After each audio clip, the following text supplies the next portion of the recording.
Good day and welcome. I'm Jack Van Horn from the University of Virginia, and I'm very proud to welcome you to this edition of our 2022-2023 Foundations of Biomedical Data Science Seminar Series. This lecture series is supported by UVA's Integrated Translational Health Institute of Virginia, the UVA Brain Institute, the College of Arts and Sciences, the School of Data Science, and through a grant from the National Institutes of General Medical Sciences. Since 2016, the Foundations of Biomedical Data Science Seminar Series has focused on the use of data science methodologies, artificial intelligence, deep learning, and statistical modeling as they pertain to differing themes in the biomedical and health sciences. The chosen theme for this year is data science and the public health consequences of the COVID-19 pandemic, where each Friday, we'll be enjoying presentations from the leading thinkers on the issues, promises, opportunities, and hurdles associated with understanding the secondary health effects of the COVID-19 virus. These include delayed health checkups and treatments, mental health, drug abuse, violence, increased obesity, and the long lingering health effects associated with the SARS-CoV-19 virus.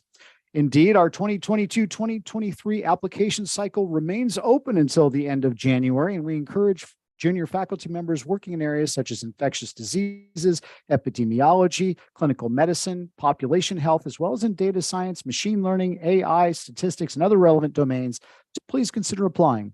We believe this is an exciting and engaging program where characterizing the secondary health effects of COVID-19 necessitates unique quantitative approach, but also new interdisciplinary collaborations. Participants selected for our Biomedical Data Science Innovation Lab program will leverage these presentations as vital material for our culminating in-person grant project development workshop to be held at the Lodge at St. Edward's Park in Seattle, Washington in June of 2023. Today, I am delighted to welcome our speaker, Jennifer Ahern, Associate Dean for Research and Chancellor's Professor at the University of California, Berkeley School of Public Health.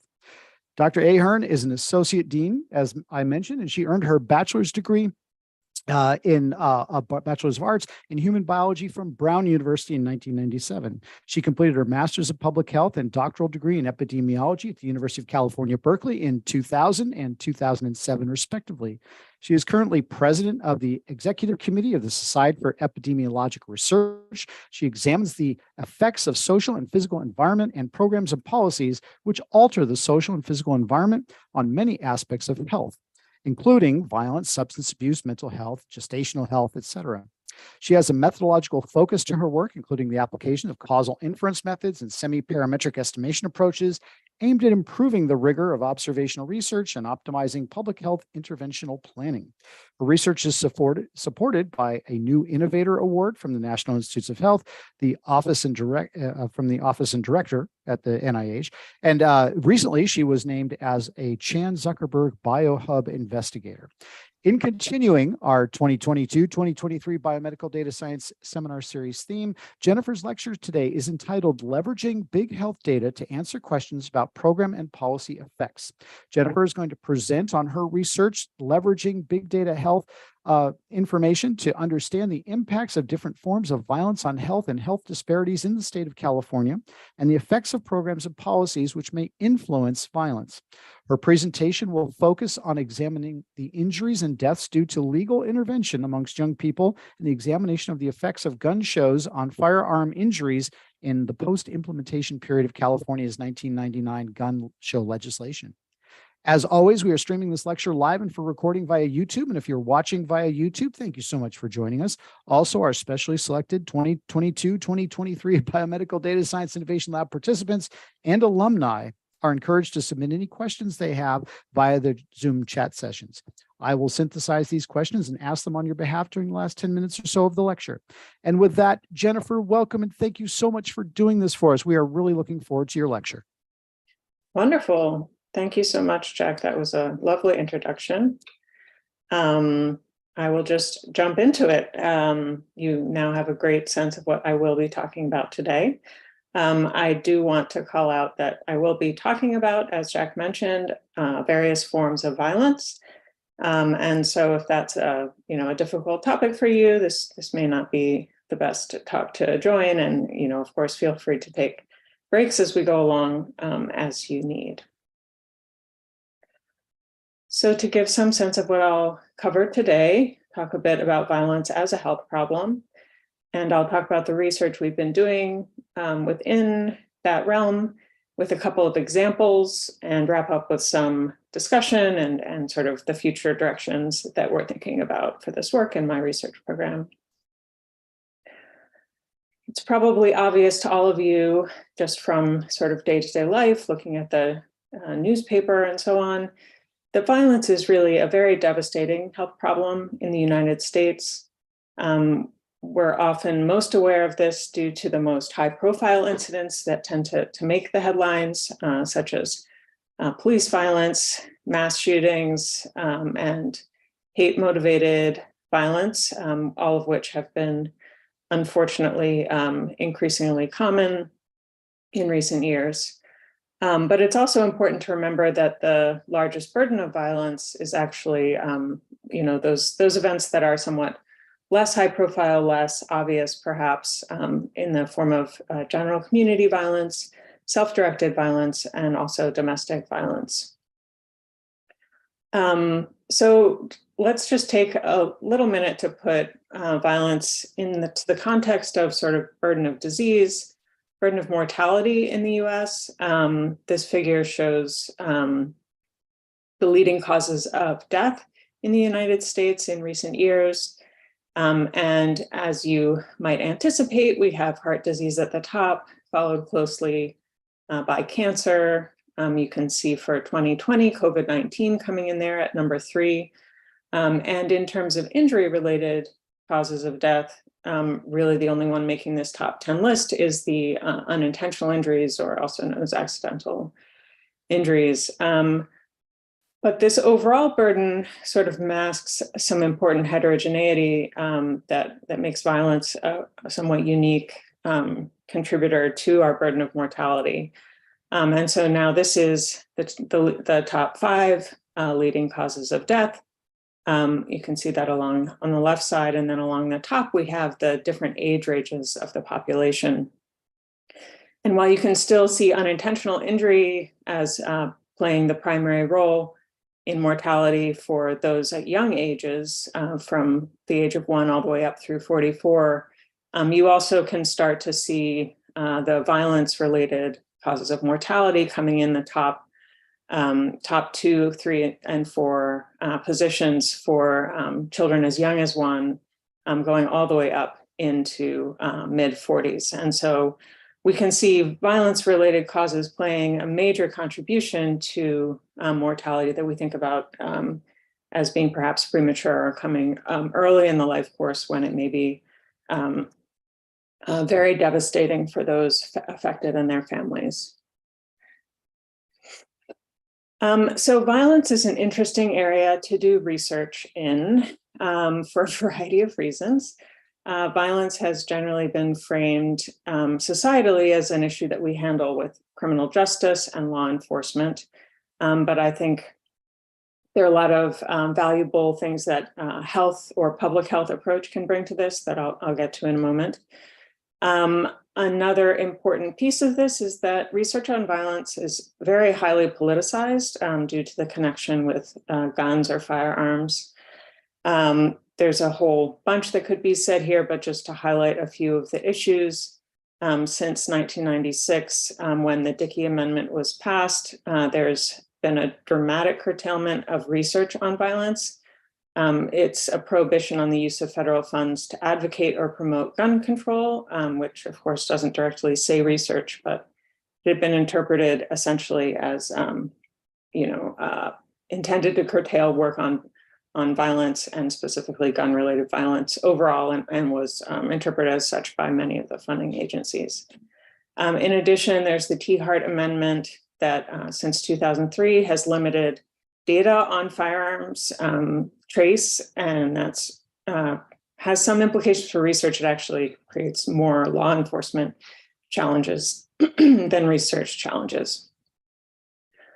But despite all of these sort of complexities and challenges, I think being sort of among the parts of society trying to deal with the question of violence, I think a health approach or health lens has really led to some very interesting and productive additions to how we are addressing violence.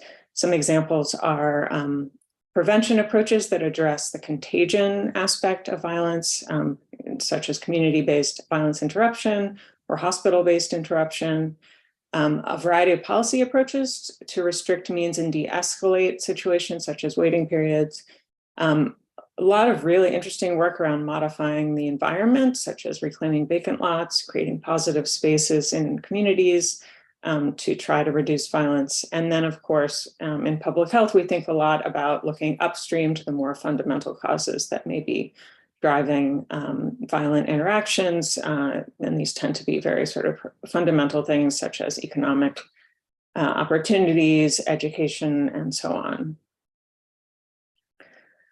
So that's a sense of violence as a health problem. And now I'll talk a bit about the research I've been doing in this space.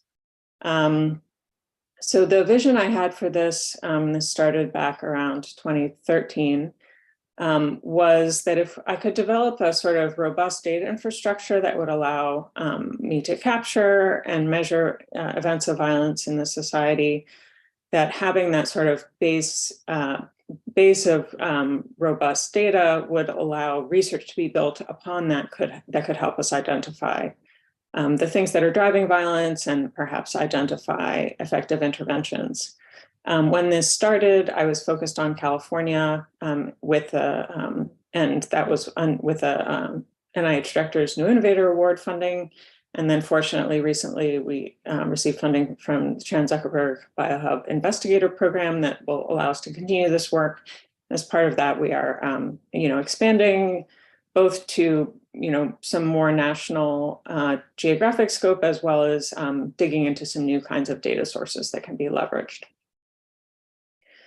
So to say a little bit more about what these data look like, we've been building this health database from statewide data in California from 2005 forward. Right now we're sort of in the 2020-21 zone approximately in terms of the data we have in hand. And this includes mortality records from the California Department of Public Health, their Office of Vital Statistics, and then hospital system data, specifically emergency department and inpatient hospital data. And these are the discharge records that we get from the California's Department of Healthcare Access and Information. We're working now towards some more national sources, as I mentioned, such as national crime data and mortality data. We've been doing some interesting new work using Google Health Trends data. So how do we use these sources to measure violence? Well, we have the deaths from the mortality records and injuries from those treated in hospitals. And then among those records, we use the ICD codes. They're known as E-codes, or external cause of injury codes, to identify the source of the injury. So whether it was due to an assault type of interaction, or if it was self-directed, and those sorts of details, to be able to capture and measure the rates of different forms of violence. So we coordinate the sort of event-based data, I guess you could call it, with the denominator data from the different geographic and demographic units from the ACS. And so we then have counts and rates of a variety of different forms of violence-related injuries and deaths for a wide range of geographical and temporal scales. Okay, so I'll share a couple of examples of projects we've done using these data to give you a sense of the kind of work we've been doing, what its value is, and sort of what we're thinking about moving forward. So some of the work we do, I think of as sort of investigating patterns, or you might call it more descriptive.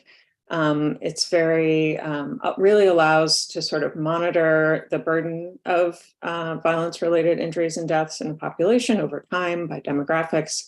It's been very valuable for both generating ideas for things that might merit research, and also for putting the findings that we have for more analytical projects into context.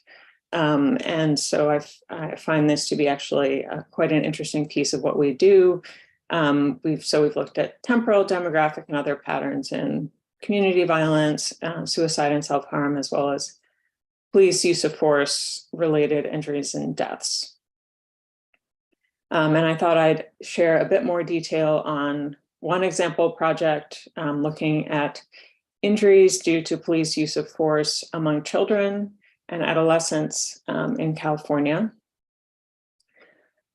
So some background on this. In the past few years, I would say it's become much more broadly to people's attention that police violence is a really critical issue impacting populations in the US. And we know that these experiences are associated with adverse health, both, of course, at the moment of injury, but also throughout the lifetime. Exposure during this early period, childhood and adolescence, may be particularly harmful. And at the time we did this work, there was only one other study that looked at injury burden among youth. And a lot of the studies were sort of limited in the sense that, with small numbers, it's hard to break the rates down into combinations of, for example, race and sex. And so with our large data resources, we thought we'd probably have something to add to our understanding of this, the burden of injury, because we're able to look at all of these very finely divided up groups. The work to date had documented the mechanisms through which youth come into contact with the police through structural marginalization, and had documented stress-related health outcomes, such as impacts on mental health that result from these sort of violent interactions with police. And so here's one of the findings from the paper. This shows the rate of what's called, the ICD code is legal intervention injury. So it's injury due to an interaction with law enforcement. And this is injuries through the emergency department, as well as inpatient hospitalization. And this is among youth, so people aged 0 to 19. And these are the rates over time and split up by race, ethnicity groups. And so what probably jumps out most obviously here is the dramatically higher rate of injury due to law enforcement experienced by Black youth. And as I mentioned, we're also able to divide this up by different combinations of demographics. And so we're now looking at the overall rate over that time frame, but we've divided it by age groups. So the top panel shows us the younger age group, the 10 to 14-year-olds, while the bottom panel shows us the older adolescents, the 15 to 19 age group. And we can again see the pattern that we observed in the prior plot of Black children being much higher, having a much higher rate of injury due to legal intervention. But it's also interesting here to see, particularly if you focus on the younger children in the top panel, that you can see the rate for Black boys, of course, is the most elevated, but the rate for Black girls is actually very high, and higher than that for any of the other groups, whether you're looking at boys or girls. And so this just really shows the differential impact of this form of violence by race, ethnicity, in a way that's obviously going to be very harmful and needs attention. And so overall, we conclude we're seeing that the rate among youth, of course, is much lower than it would be among adults, but there is quite a degree of differential impact across these demographics, and in particular, Black children and adolescents, a much greater burden of injury than youth from other racial ethnic groups. It's also notable that if we think of the comparison to white youth, there are many groups that have higher rates. Black youth, of course, but also American Indian, Alaska Native, Hispanic, and other and multiple race all had higher rates than those of white children. And having these large data allowed us to really dig into intersections between race, sex, and age. And this revealed this somewhat unique impact among Black girls. And, this is something that's consistent with work in the past that's documented what could be thought of as adultification of Black girls and the perception of them as more threatening. So that's one example of the kind of work we can do. We have done descriptively, looking at patterns of different forms of violence. And now I'll shift into talking about work we do looking at how the physical and social environment and policies and programs impact different forms of violence. In some of this, we've looked, for example, at more local things such as local violence prevention programs that are trying to reduce community violence. We've looked at some sort of statewide phenomena, policies, and I'll provide one example today. One part of starting to work with these data is, I'm not sure, sort of what disciplines are represented by folks watching the talk, but in epidemiology, our sort of standard study designs tend to be, cohorts, following people, individuals over periods of time, that sort of thing.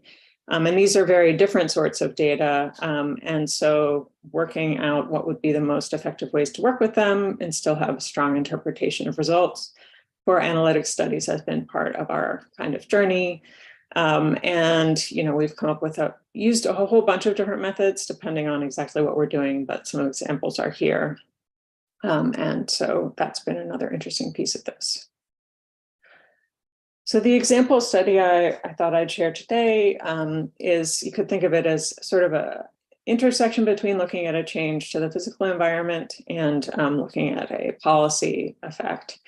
And this is looking at the relationship between gun shows and firearm-related deaths and injuries, and the effects of those on California populations.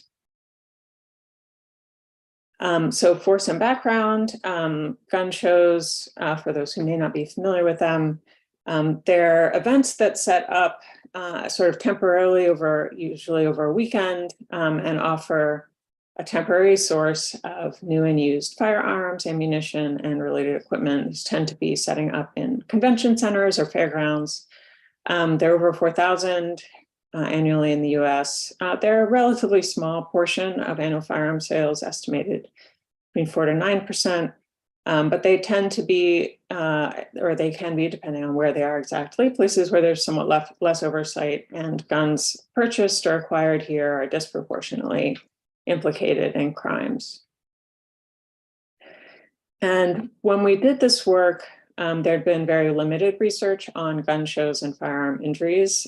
This one paper by Duggan looked at the relationship in California and Texas and found there was no connection between gun shows and firearm injuries and deaths.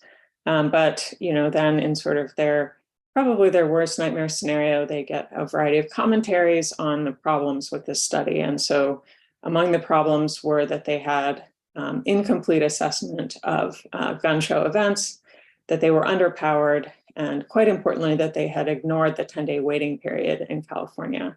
So they were essentially looking at outcomes at a time when the guns would not yet have been acquired by the people purchasing them. So we thought in a variety of ways that we could do better. And so we sort of went from there and tried to look at this question more rigorously. We thought that it was certainly reasonable to think gun shows may increase firearm injuries, but also that it might be interesting to look at whether we could see any effects of the differences in state firearm regulations, and that might modify the relationship between gun shows and firearm injuries.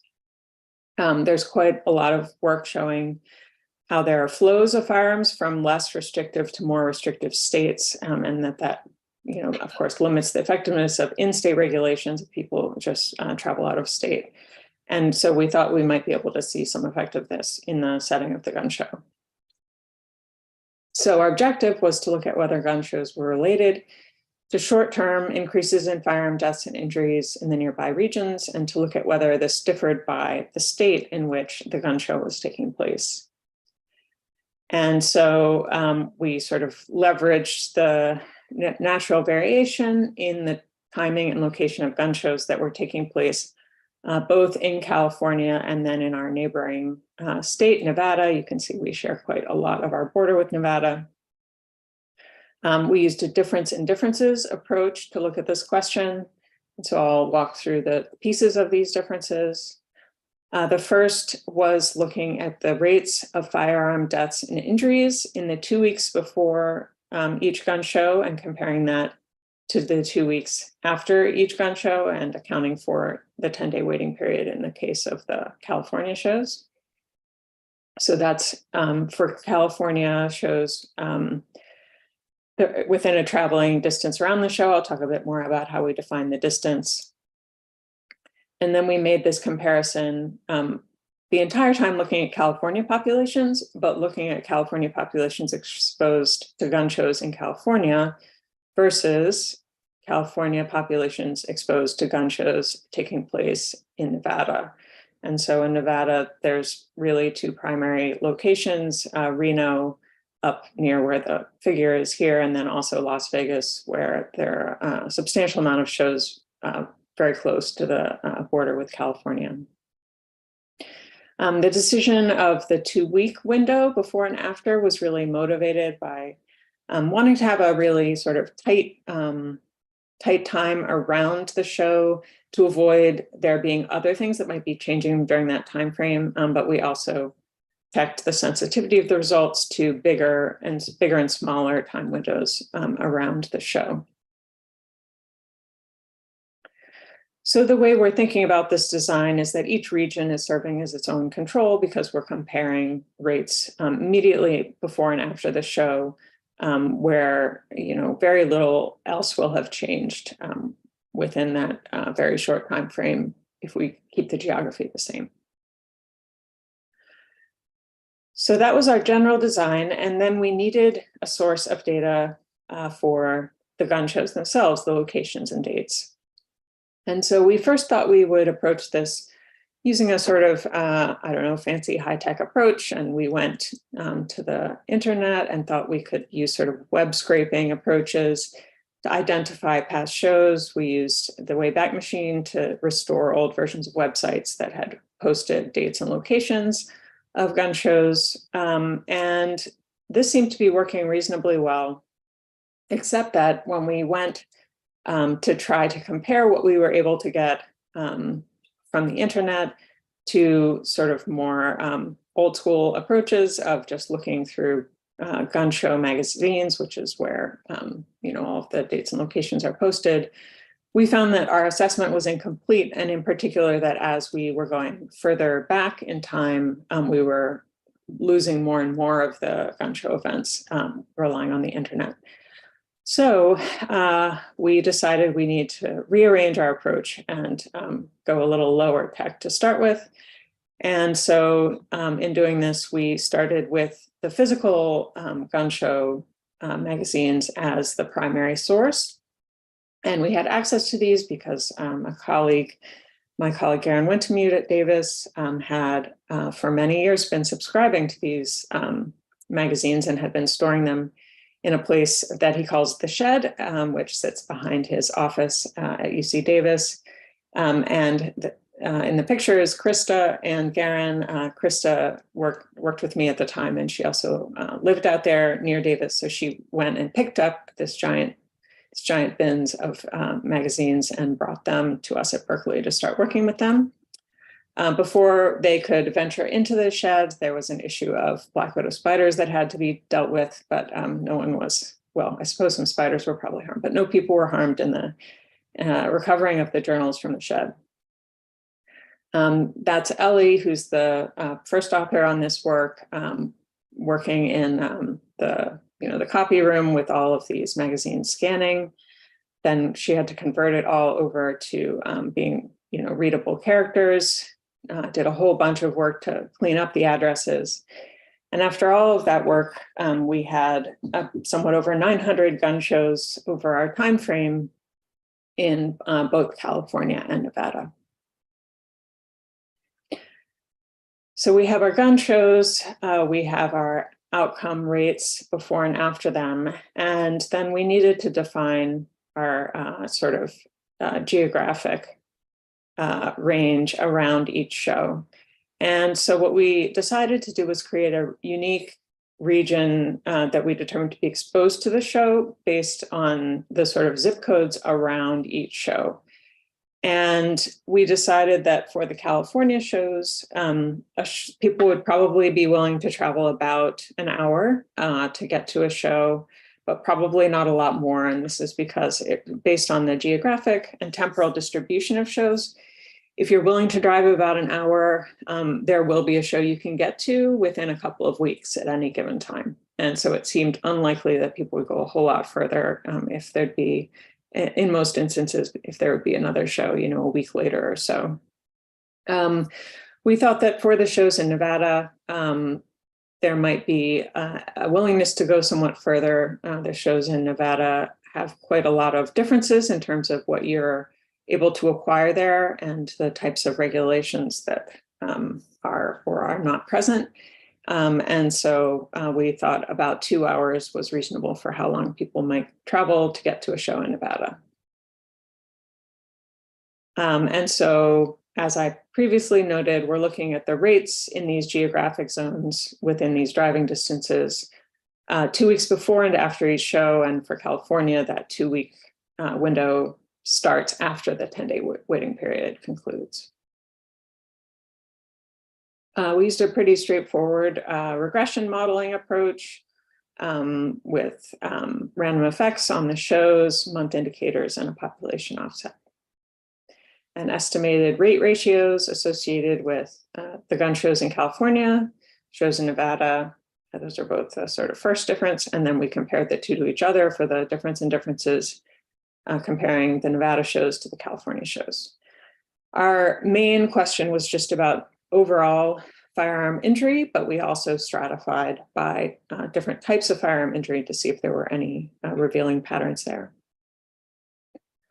So here are our main results. You can see that the adjusted rate ratio for the California shows is very much on the null. There's no elevation in the rate of firearm injuries and deaths after California shows. However, there's quite a substantial elevated rate of gun-related injuries and deaths following Nevada shows. And with one null and the other about a 70% increased rate, the difference in differences estimate is also approximately a 70% increased rate comparing the Nevada gun shows to the California gun shows. And when we divided the analysis to look at self-directed, interpersonal, and unintentional firearm injury, we found the strongest associations were present for the interpersonal violence-related injury, but that there were elevations in the rate for all of the forms of firearm injury. All right, so what do we make of all of this? It could be that California, which has quite strict regulations around gun shows, may be deterring firearm acquisition and whatever activity was planned based on that firearm acquisition, while the Nevada's regulations, which are very minimal, did not. And there's of course a huge amount that could be said here, but some examples of differences between the states. California requires universal background checks and has a very large and comprehensive set of gun show regulations that are strongly enforced. Nevada does not regulate much of anything around gun shows, and we know from other work that illegal activities much less common in states that have these types of regulations of the shows compared with places that do not. Another possible explanation is that we're seeing some displacement. So because California's strict regulation means certain things sort of can't be achieved at California gun show, it may be motivating travel to Nevada for acquisition of certain firearms or types of ammunition or whatever might be of interest that's simply not available in California. And there is quite a lot of work documenting gun trafficking between these two states. Now, of course, this is an observational study. We've done everything we can to try to make, sort of eliminate other explanations by looking, comparing each region to itself, very short time frame before and after. But of course, there could be some other source of bias like uncontrolled confounding. We did a lot of work to try to convince ourselves that that was not very likely. For example, we did a negative control analysis where we looked at non-firearm injuries and deaths as the outcome, and all of those results were null, which was reassuring that there wasn't some other source of bias. We also did a quantitative bias analysis to try to figure out if there were some unmeasured confounder, how would it need to behave? What kind of confounder would it need to be? And essentially, it would have to be quite a strong confounder. It would have to be somehow following the same geographic and temporal distribution of the gun shows, very uneven between California and Nevada, and changing markedly in the weeks before and after the shows. So that's the sort of thing, those are the properties it would have to have, and there's nothing that we were able to think of that would have had those properties. So in conclusion, it seems like California's policies regulating firearms and gun shows may be quite effective in preventing acute increases in firearm injuries and deaths, and it is important to remember that's really all we're doing here by focusing on the windows right before and after. It's just acute changes. It would be interesting to look at this in other settings where you have states with stricter and less strict firearm environments to see whether similar types of phenomena are taking place. Of course, better understanding in general of patterns of acquisition and use of firearms are needed. And this is just one small piece of a very complex puzzle that is firearms and associated injuries in the US. All right, let me just see how I'm doing on time. Looks okay. So a few points for discussion before we go to the Q&A. We're continuing to develop approaches to work with these, health-related big data with novel analytic methods to study questions about different forms of violence. And as I noted, some of this is kind of in the health monitoring hypothesis generation realm. And then the other piece is trying to really generate evidence from these observational data that can help us understand what programs and policies might be effective at mitigating different forms of violence. We're working towards expanding to national scope and broadening the sources we're using. These are just a few of projects that are sort of somewhere in between upcoming and underway, looking at gun stores and sales and gun-related injury, also alcohol outlets. Some of that work is actually just come out in Health in Place, if you want to check that out. We have work underway looking at marijuana policy changes and violence. Pandemic-related changes in violence have been very interesting. And then a variety of other continuing investigations into people's injuries due to law enforcement interactions. I think some of the things we've gleaned from working with these type of data is that once you have this sort of basic infrastructure in place, you can have very sort of time and cost efficient use of those resources because we do put a lot of work into getting them ready to use. But once that's been done, the data are at the ready and then can be combined with other efforts that may be more time intensive or detailed. Such as the work that we did gathering gun show data and also other work that's underway on more kind of detailed local policy assessments where that can now be coordinated with data that are ready to go. Obviously having the general population data allow us to have estimates that are very applicable to the areas under study. It's complete population data. And having the very large numbers, particularly California is an enormous state, allows us to really divide up the data into lots of different population subgroups that may be of interest and important for understanding health disparities, where in settings, if we had smaller general population data, that we might not really be able to report reliable rates. And so having these large data has been really beneficial. There are lots of things that would make things better for us. One would be increasing the timeliness of data availability. California actually does a great job of having these statewide resources coordinated and available for research, but the processes for acquiring them can be, time consuming, and there's quite somewhat of a lag, certainly a couple-year lag between when events are occurring and when we can actually be looking at the data. Another interesting area we've been working on is more linkages among these data sources.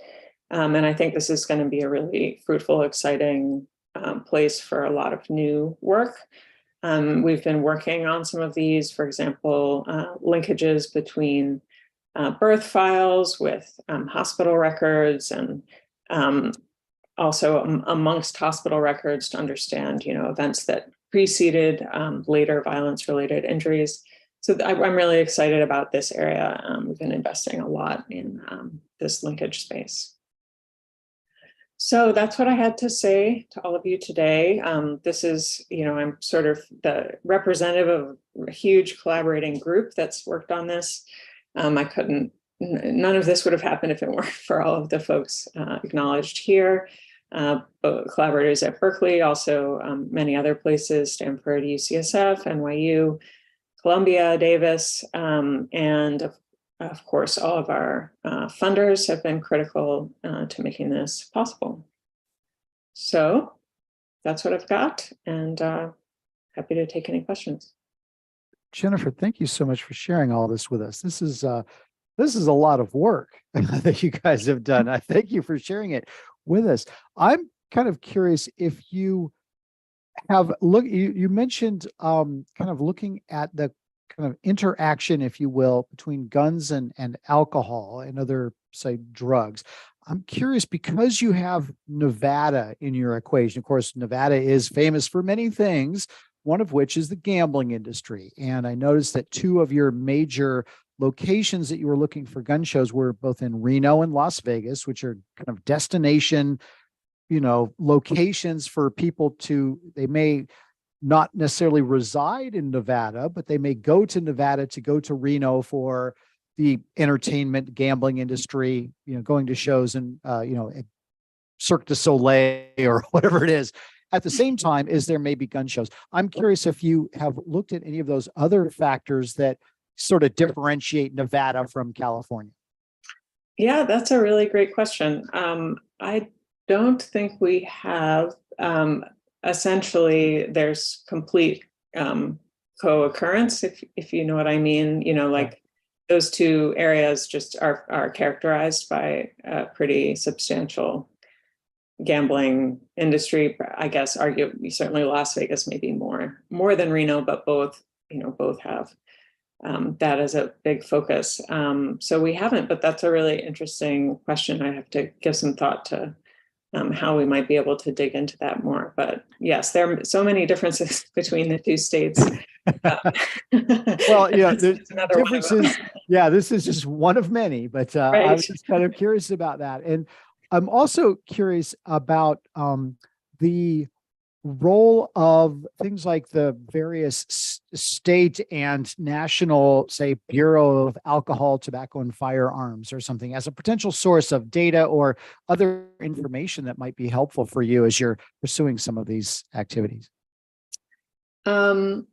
Yes, so the work that I was just a few slides back, I mentioned that where we looked at firearm stores and firearm sales connected to firearm injuries. That was in collaboration. I'm going to now I probably can't remember the correct name, but this is sort of the California version of, that sort of agency that oversees firearms. And it's been a little bit tricky. They had provided data, but then declined to provide more data, and it's not super clear exactly what's going on there. But at any rate, we have data for, I think it's about 8 or 10 years of time. And so we were able to use those data to coordinate with the health-related violence data that we've talked about. And that was how we were able to look at the relationship between firearm stores and sales from those stores related to firearm injuries. Data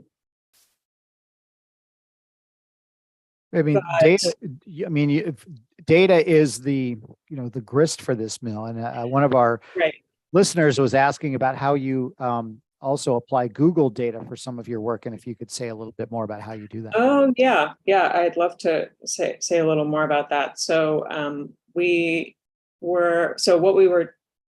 may do more, but what we've done so far is we were interested in whether we could use the Google Health Trends data to capture some of what might be going on with domestic violence over the period where the pandemic hit, because we were very worried that all of the kind of usual ways of monitoring something like, say, child maltreatment would suddenly be impacted. So, for example, children are not physically going to schools in many cases.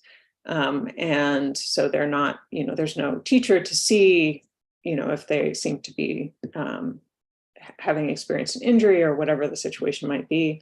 And so we thought, we can't really rely on the usual types of data sources.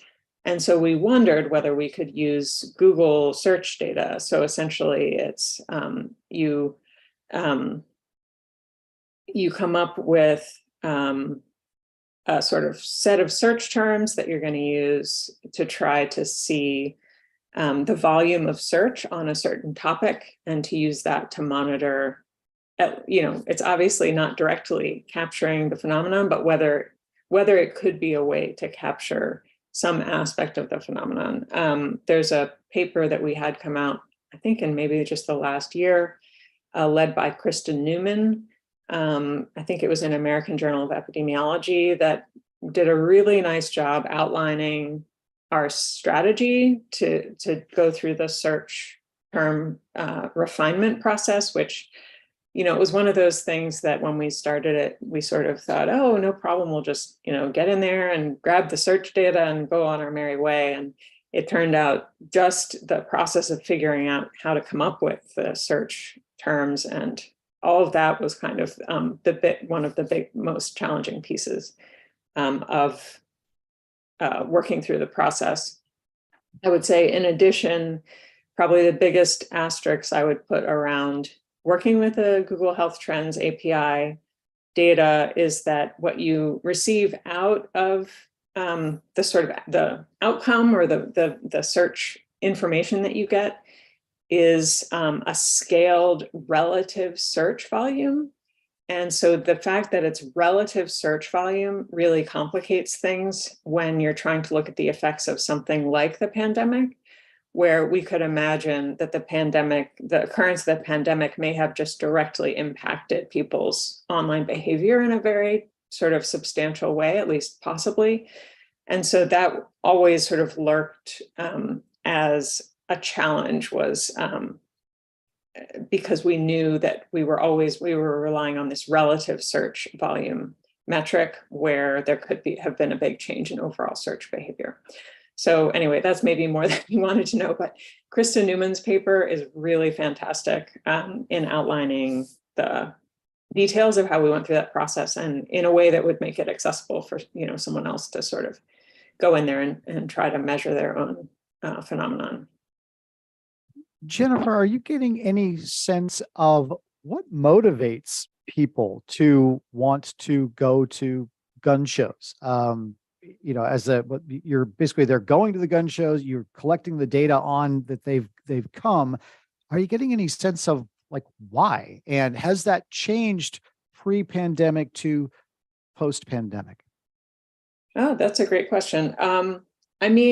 So gun shows are pretty interesting. So if you think about a gun show in California, so California is extremely heavily regulates a lot of things around firearms. And because of the 10-day waiting period, you actually can't leave a gun show with a gun. If you purchase a gun at a gun show, you would then pick it up after the 10-day waiting period from a nearby retailer.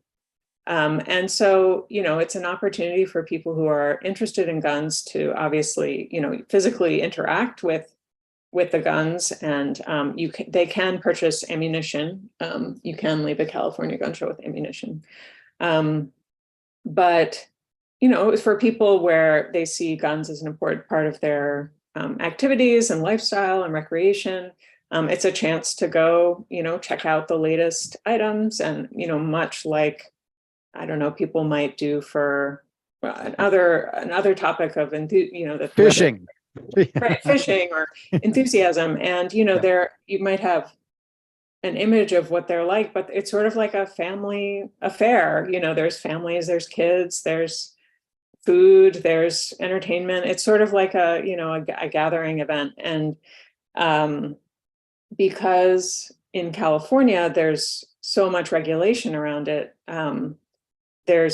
it's actually not too surprising that you're not seeing substantial jumps in firearm injury immediately after them, I would say.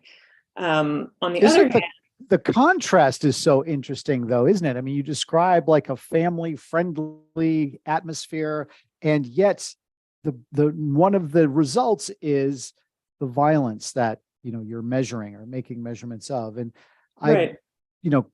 Curious if there's, I don't know, something that's like a catalytic kind of a effect is coming from guns in the news media. Every night we turn on the news and, it's like, oh, this person was shot, or there was a gun violence. And we experienced that here at UVA. University of Idaho is just going through this now. It's affected not only University of Idaho, but also Washington State University, other, school shootings around the country. And just kind of like wonder what's driving this. So is it video games? Is it glamorizing gun violence in Hollywood? Like what goes, somebody says, gee, what I'd like to do is go to a gun show and buy a gun and then go, hurt people. I don't know what's triggering that. And I realize I'm probably in that zone you're nervous about, but it does affect public health, obviously. And it's something that I'm wondering if there's something that's causal that you can tap into. Well, I do want to clarify that when I'm talking about these sort of, relatively unharmful events, I'm specifically talking about the version of gun show that takes place in California due to the substantial regulation. Right. The story is very different in the Nevada shows. So there's very little regulation. You can purchase things like assault rifles. You can leave that day with that assault rifle. You can purchase types of ammunition that are not allowed in California. And there's a lot of documented activity among gun shows that are not subject to much regulation. There's research showing there's a lot of activity that takes place, for example, in the parking lot that may be, there's no oversight whatsoever. So I just wanted to make sure that was clear. I'm not saying gun shows in general are not. Of course. Yeah. Right. It's going to California be version, state to state, region to region. I mean, what happens in Texas is, probably maybe even more unconstrained than what you're seeing in Nevada. Which also brings me to wonder, how does what you're seeing here, do you have any comparisons with, other countries, not just other states, but, like in the UK or the European Union, Asia, Africa, Australia, where, there was very famously a big kind of gun buyback thing a number of years ago now. And gun violence, for the most part in Australia, has gone to, almost nothing. And I'm just kind of curious if, violence in general, whether it's gun violence or anything else at, any events or activities, if you have any way to compare how the US does with other countries. Well, probably not for better or for worse, just probably for worse. The United States is very unique. We have so many guns in this country. Our country is just simply awash in firearms, and there is nowhere else that is in that situation. And so what happens here, really, there isn't really a comparable, certainly not a comparable amongst the sort of, higher income settings. And so it's hard, when something happens in the UK, I mean, it's just the context there, just the guns are not everywhere the way they are here. So the nature of violence is quite specific. The way we experience it is quite specific to our situation. That's the truth.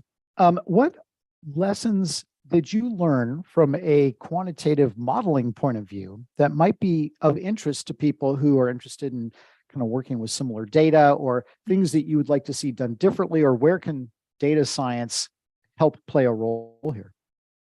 Yeah, that's a great question. I mean, there's a bunch of different methods we've found to be useful for working with these kinds of data. So I didn't present an example using this method, but we've done this in a few different studies where we use a synthetic control approach. And that's an area that's developed with a lot of sort of interesting data science work, bringing in machine learning into the estimation of the synthetic control.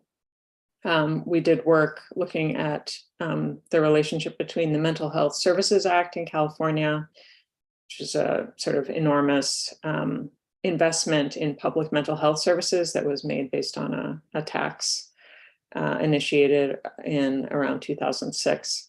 And we found the synthetic control approach to be very effective there because in that case, we're looking at a statewide outcome.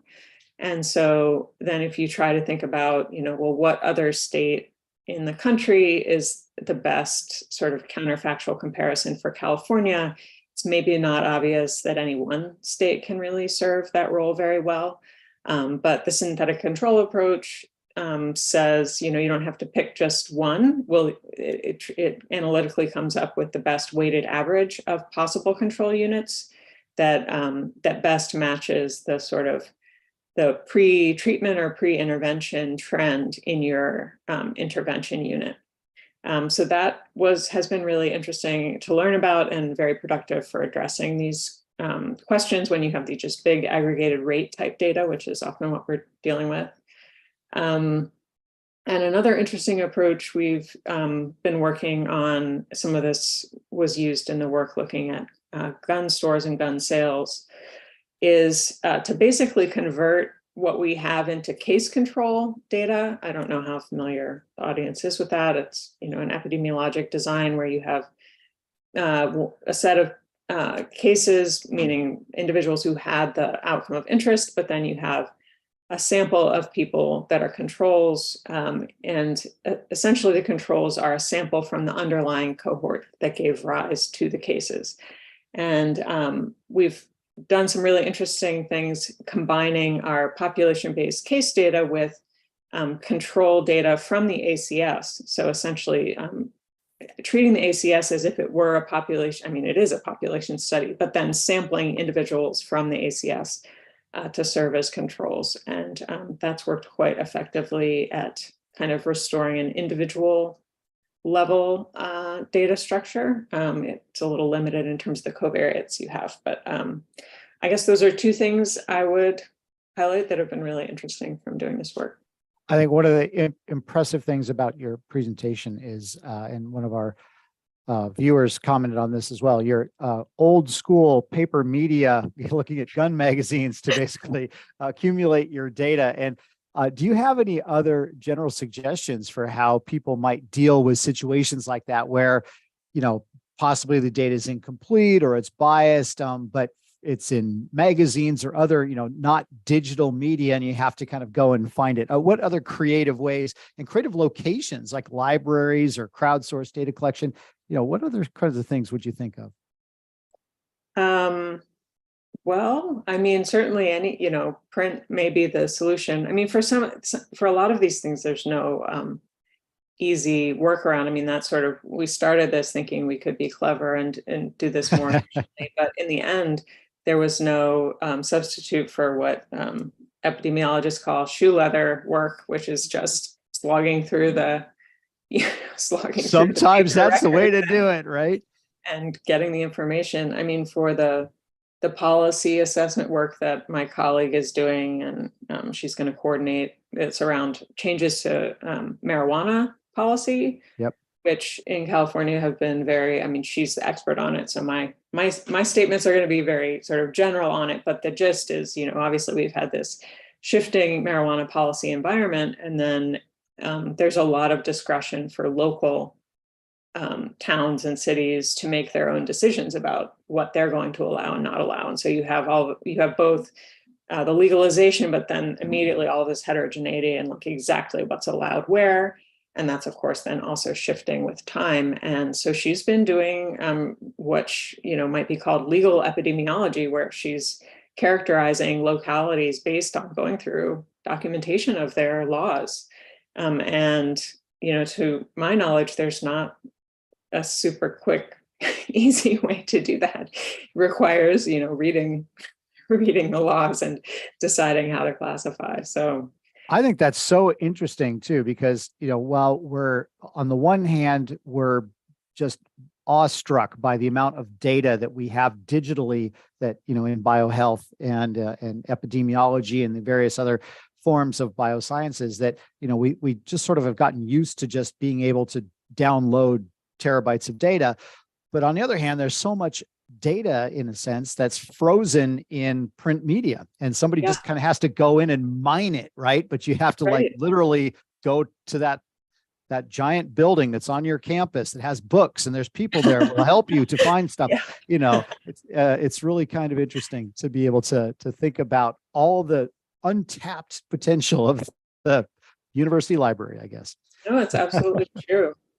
Yeah, well, and it does seem like a lot more things are being digitized in different forms. So there may be, productive things to think about there. I haven't given that a lot of thought, but it is interesting how, a lot of stuff is no longer just print. It's at least been scanned or something like that. I think, we're catching up. There's still kind of a lag as the interest kind of goes backwards in time. But, eventually we'll be like looking at historical trends in some of these things, because we now have access to data from, those pulled out of the literature from a generation or two ago. That will be interesting. Mm-hmm. Well, Jennifer, we've reached the end of our hour. Thank you so much for sharing your work with us. This is really important, and I'm really glad that you're at the tip of the spear on this. So thank you so much for sharing it with us. We really enjoyed it. And thank you everyone for joining us, and everyone have a wonderful weekend, and we'll see you next week.